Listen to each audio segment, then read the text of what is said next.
Yes, the ProvIDHe study is a Phase IIIb study that tested Ivosidenib in patients with cholangiocarcinoma with IDH1 mutation. And the rationale is that a previous Phase III study demonstrated the efficacy and safety of Ivosidenib in patients with IDH1 mutant cholangiocarcinoma previously treated with systemic therapies, chemotherapy in most cases. And the Phase III trial, the CLARITY trial, allowed to have the approval by the regulatory agencies of Ivosidenib for patients with cholangiocarcinoma and IDH1 mutation. Unfortunately, in several countries, Ivosidenib wasn't available until a few years ago, or still is not available. And the Phase IIIb study was a way to provide patients with a drug and also to collect more data in a setting that is more closer to clinical practice compared to a Phase III study. Ivosidenib is a first-in-class inhibitor of IDH1 mutation. And so in the ProvIDHe study, patients with cholangiocarcinoma with IDH1 mutation and previously treated with at least one regimen of systemic therapy were included. They had the clinical characteristics that are typically for patients who are treated with systemic therapies, so ECOG performance status 0-1, adequate bone marrow, liver, and kidney function. And importantly, the QTc interval should have been less than 450 milliseconds, because this can be an adverse event. The prolongation of the QTc can be an adverse event of the drug. And the primary endpoint of the study was to collect more safety data and also to evaluate the efficacy in clinical practice, to collect patient-reported outcomes, quality of life data, and medical resource utilization. In the trial, patients received 500 milligrams of Ivosidenib once per day in 28-day cycles, as long as clinical benefit is observed or an acceptable toxicity, or until Ivosidenib is available in medical practice. Overall, the trial will include 285 patients in 15 countries at 80 centers, but at the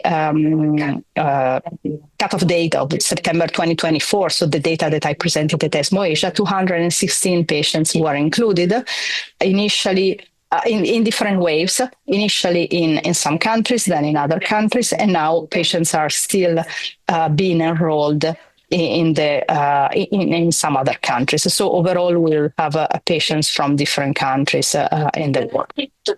The median age of the patients enrolled was 62 years. Approximately 60% of the patients were women. The ECOG performance status was 0-1, approximately 50% of the patients. And approximately 50% of the patients had metastatic disease at diagnosis. Most of the patients had intrahepatic cholangiocarcinoma, and this is expected since we enrolled patients with IDH1 mutation that is most frequently observed in patients with intrahepatic cholangiocarcinoma.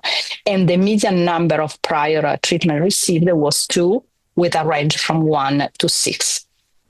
The most frequently received treatments before entering the study was the combination of cisplatin and gemcitabine plus or minus immunotherapy, and followed by FOLFOX or FOLFIRI or other regimens. The other important point that we observed that approximately 83% of the patients had NGS as the methodology to test the IDH1 mutation, and the median turnaround time was 14 days. So these data are reassuring for clinical practice.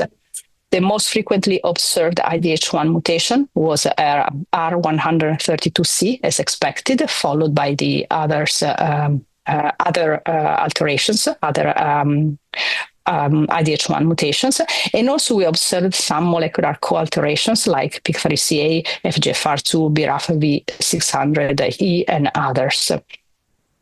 And so overall, this first interim analysis focused on the baseline characteristics and the molecular testing.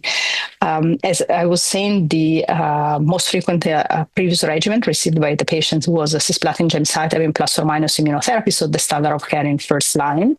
The main methodology used was to test the mutation was NGS, next generation sequencing, so what should be done in clinical practice according to the guidelines, and the most frequently reported IDH1 mutation was R132C.